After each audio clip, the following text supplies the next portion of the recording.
Assalamualaikum guys, welcome back. Aku faham, memang standard kalau kata kalau dah namanya jantan, gatal tu memang tak boleh nak bawa lari ke mana. Tapi gatal macam mana pun kita kena belajar cara macam mana nak kawal. Dan yang paling penting, kita kena belajar respect kaum wanita. Betul betul betul.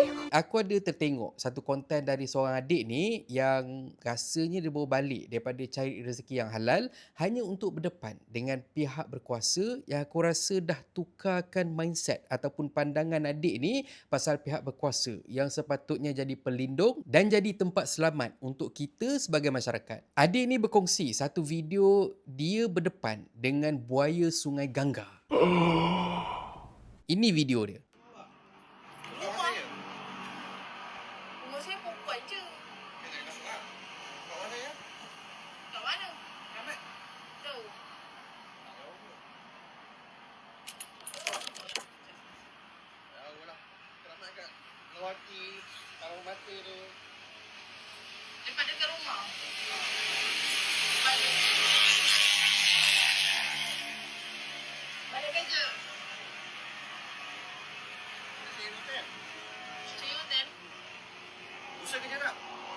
Isnin tak? Saya apa? Usaha hari Ahad. Ahad. Usaha hari Sabtu. Pagi ni. Sabtu, Ahad. Ahad saya Ahad kerja jam lagi. Tapi Pagi. middle shift kot. 3 hari lah. Sebab saya belum 5 jam lagi. Sebab F&B kan ada Dulu saya kerja F&B tau. 7 hari. Kan 7 hari kan? 7 hari. 5 hari kerja, 1 hari 5 jam, 1 hari cuti. So 5 jam belum lagi. Cuti Isnin. So Ahad 5 jam. Ahad 5 jam. Saya kerja petang. Pagi program malam. Tak apalah, Roger nanti WhatsApp ke apa tu. Telegram ke apa. Jom lah. Aku. Saya kena balik juga. Saya kerja.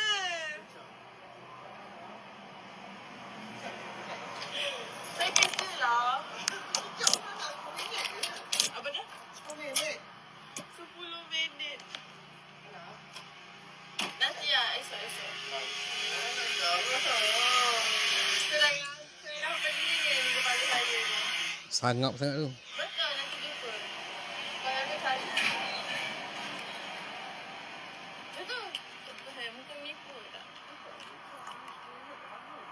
Apa dah? Takut. Saya takut saya tu kan. Saya kena lari ni. Saya orang nampak. Esok lah jumpa. Esok. Esok mesti balik kerja pagi dia nak tidur. Selamba je weh, dia ajak macam tu weh dekat tepi jalan je. Dia ingat apa? Europe, Paris. Aku nak cerita macam mana kejadian tu berlaku.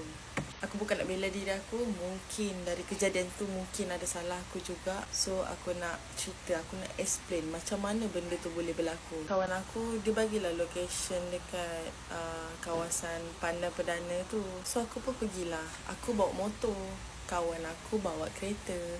So bila aku dah sampai, aku parking motor sebab situ kan sunyi. Motor aku motor suku, tapi aku takut hilang. So aku ambil motor aku tu, aku letaklah dekat tempat motor-motor tu. Motor-motor tu dekat dengan balai polis Pandan Perdana. And then kawan aku cakap lah, habis tu nak gerak macam mana ni? Tak apalah, kita orang gerak sekali lah. Maksud dia, aku naik kereta dia pergi ke satu tempat tu. Turun aku apa semua, pukul 3 pagi, aku ambil Grab. Aku balik ke tempat aku parking motor tadi. Tapi Grab tu pun drop aku jauh, dalam 2 minit lah kalau jalan kaki. Daripada situ nak ke motor. Dia dari dekat dalam tu datang kat aku. Dia borak dengan aku. Dia borak mula-mula pasal kita orang cakap benda biasa je. Lepas tu tiba-tiba start daripada dia ajak lepak kat tangga tu, aku terus macam tak comfort lah. Macam hal kau ajak aku lepak kat tangga ni.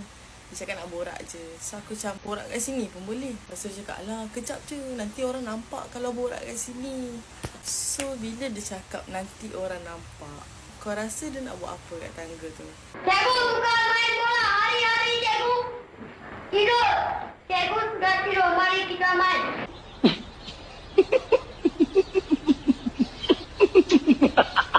Takkan dia nak buat kat situ. Situ kan tempat terbuka. Tak ada orang. Faham tak? tempat terbuka memang tak ada orang, tapi open sangat, dia tak nak orang nampak sebab dia tu pakai uniform. So dia ajaklah aku lepak tangga.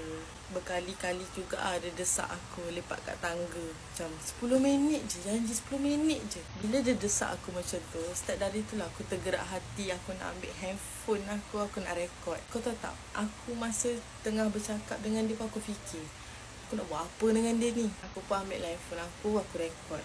Cara-cara aku rekod tu, handphone aku rekod sangat macam ni kan. Sambil tu aku gigit kuku. Aku memang suka gigit kuku. Sambil tu rekod dia. So bila bercakap, aku main pakai tangan. Macam aku cerita pasal kerja kan. 7 hari, aku kira 1, 2, 3, 4, 5, 6. Kira sambil rekod faham tak? 1, 2. Main tangan, main peranan tangan tu. Dia memang tak perasan aku rekod. Kenapa aku start rekod? Sebab dia dah start cakap pasal tangga tu. 10 minit kat tangga tu aku dah tak selesa dah. Aku macam dah dia ni. So aku tak ada choice. Aku terpaksa rekod. Aku memang nampak macam berani cakap macam tenang macam.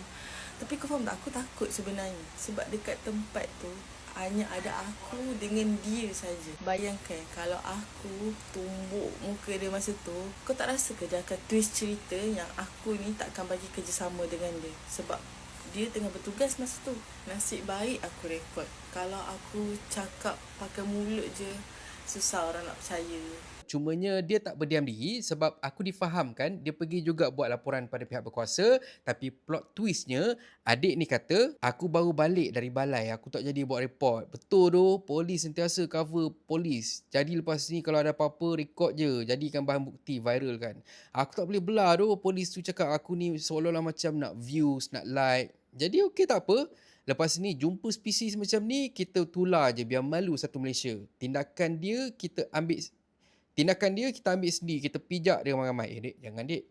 Anggota ke tak ke, sakit pula kita. Lepas tu nak cakap, selalu pergi club kan? Normal lah, Aki ajak check in. Bad mood aku terus balik. Pertama sekali, tak normal sebenarnya. Walaupun perkara ni macam dah jadi satu dinormalisasikan dekat dalam masyarakat kita, dekat satu dunia lah senang cakap kan. Kalau kata kau pergi clubbing ke, even sebenarnya kalau kata kau lepak kat office ke, kau lepak kat restoran kau ke, mana-mana pun, kalau kata orang tu kau dah naik dia punya saka buaya dia tu, dia tetap akan ajak kau juga pergi check in semua. So benda tu bukan normal. So apa yang diperkatakan oleh pihak berkuasa tu, kalau kata betul lah, adik ada pergi balai, lepas tu adik ada pergi buat report dan sebagainya kan. Lepas tu dia kata normal lah kalau kata pergi clubbing tu orang ajak benda semua tu. No, it's not normal. Kita je yang rasa macam, bukan rasa, kita je yang suka fikir benda tu normal. Ya. Abang pun bukan orang yang baik dek, tapi kita tak adalah nak justify yang orang kata tu benda-benda macam ni satu benda yang normal. Tambah lagi bahaya, tambah lagi kalau kata ayat tu terkeluar dari mulut seorang Muslim. By the way, we get back to the story. Buat masa ni, aku rasa kita tak boleh nak jump into conclusion. Sebabnya kita nak tahu juga macam mana diorang ni boleh start ada conversation macam kita tengok dekat dalam video tu lah. Yang kedua, kenapa adik ni dia tak teruskan laporan? Alang-alang dah sampai tu, terus dia pergi buat report dek. Sebab report tu black and white. Apa yang tertulis tu kita kena approve dulu sebelum kita sign. Jadinya kalau kata kita dah tulis elok, memang situasi tu terjadi dekat tempat tu, dan even staff yang tengah bertugas kat situ waktu tu pun tak boleh nak buat apa. Again dek, abang bukan judgemental tapi just nasihat. Dekat sini abang tak fikir pun yang awak ni perempuan yang jahatkan benda semua ke. Satu lagi, kalau betul lah apa yang anggota seorang ni buat, eloklah kalau kata lucut jawatan dia. Bagi dia jadi tukang kebun. Kita tak nak anggota macam ni yang jaga kita, masyarakat. Betul tak? Betul. InsyaAllah kalau kata ada update terbaru, aku akan kongsikan dengan korang. Dan akhir kata pepantun, ada amanah jaga negara, tapi pilih buat tahi. Ada kuasa salah guna, kena maki, telan sendiri. Dan kalau korang suka konten ada dalam channel ni, please consider to subscribe here. So thank you very much for watching and have a nice day. Assalamualaikum.